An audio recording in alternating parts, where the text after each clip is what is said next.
गुरुजीने विचारलं की काय रे विद्यार्थ्यांना, अशी कोणती वस्तू आहे जी तुम्ही पाहू शकता पण त्याला हात लावू शकत नाही?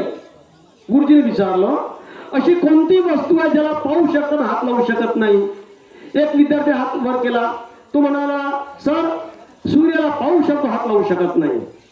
दुसऱ्या विद्यार्थी हात वर केलं, सांग रे म्हणे कोणती वस्तू आहे तुला की तू पाहते पण हात लावत नाही? सर म्हणे चंद्र, पाहत पण हात लावू शकत नाही.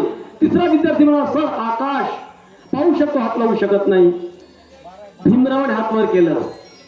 भीमराव विद्यार्थी हात वर केलं, सर मलाही बोलायचं आहे. सांग रे म्हणे भीमराव अशी कोणती वस्तू आहे रे म्हणे? यांनी सांगितलं सूर्य, चंद्र, आकाश, तारे. सर म्हणे या शाळेतला माठ पाण्याचा माठ, या शाळेतला पाण्याचा माठ, मी त्याला रोज पाहतो सर पण मी हात लावू शकत नाही. माझ्या स्पर्शाने पाण्याचा माठ पाडतो, विचारतो.